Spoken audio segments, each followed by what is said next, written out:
Hello guys, today we will learn about chapter 3 of English which is Taro's reward. Let's see the chapter. Tarot एक युवा लकड़हारा था। वो अपने माता पिता के साथ पहाड़ी के वीरान तलहट्टी में रहता था। वो काफ़ी कठिन परिश्रम करता था, फिर भी उसकी आय बहुत कम थी। इस कारण परिवार बहुत गरीब था। एक शाम टैरो अपने माता पिता के साथ झोपड़ी के अंदर बैठा था। बर्फीली हवा चल रही थी। टैरो के पिता ने एक प्याला शेक मीन्स ड्रिंक पीने की इच्छा जाहिर की ताकि उसके शरीर में गर्मी आ जाए। टैरो अपने वृद्ध पिता के लिए ऐसी महंगी ड्रिंक खरीद पाने में असमर्थ था। वो बहुत उदास हो गया। उसने सोच लिया कि अब वो पहले से भी अधिक परिश्रम करेगा।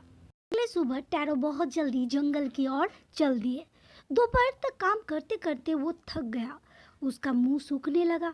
अचानक उसे बहुत पानी की कलकल सुनाई दी। उसने पहले कभी वहाँ किसी झरने को नहीं देखा था। वो चट्टान के पीछे चल रहे झरने तक दौड़ कर गया। उसने पानी मुंह में डाला। उसका स्वाद तो वो ड्रिंक जैसा था। टैरो ने शीघ्रता से अपना घड़ा उस पानी से भर लिया। घर पर उसके वृद्ध पिता को वो ड्रिंक बहुत स्वादिष्ट लगा तथा उसके उष्णता देने वाला लगा, बॉडी को गर्म करने लगा। वो नाचने कूदने लगा। उसने शेक का एक प्याला एक बूढ़ी महिला को भी पिलाया। उसने एक जादुई झरने की कहानी भी उसे सुनाई। महिला ने ये समाचार पूरे गांव में फैला दिया, इसलिए बड़े संख्या में गांव वाले उनके घर पहुंचे और वो शेक सब लोग ने चखा।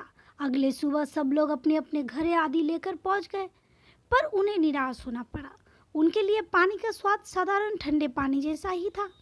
उन्होंने टैरो को बुरा भला कहा और उसे दंड देने हेतु उसे खोजने लगा, पर टैरो ने अपनी जान चतुराई से बचा ली। टैरो और उसके मायावी झरने का समाचार जापान के सम्राट के कानों तक पहुंचा।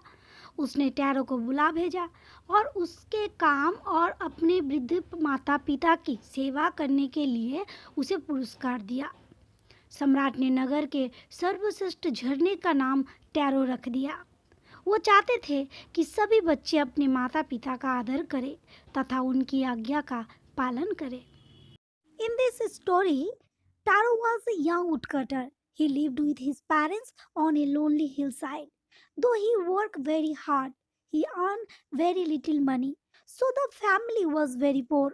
One evening, Taro and his parents were sitting in their hut. A cold, strong wind was blowing. Taro's father wished he had a cup of sake to warm him. Taro could not buy that expensive drink for his old father. He became very sad. He decided to work harder than before. Next morning, he went to the forest early. He felt tired working by noon. His mouth was dry. He felt thirsty. Suddenly, he heard the sound of rushing water. He had never seen a stream there before. He ran to the waterfall behind a rock.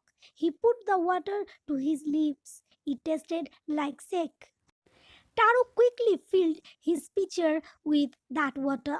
At home, the old father found the liquid tasty as well as heartwarming. He began to dance. He offered a cup of sake to an old lady and also told her the story of the magic waterfall. She spread the news in the village. So many villagers took a sip of the sake. Next morning, they went to that waterfall with jars and pitchers. But they were disappointed. To them, the water tasted like ordinary cold water. They cursed Taro and looked for him to punish him. But Taro saved his life cleverly. The story of Taro and his magic waterfall reached the Emperor of Japan. He called Taro and rewarded him for his goodness and his service to his old parents. He named the city's best fountain after Taro. He wanted all children to respect and obey their parents.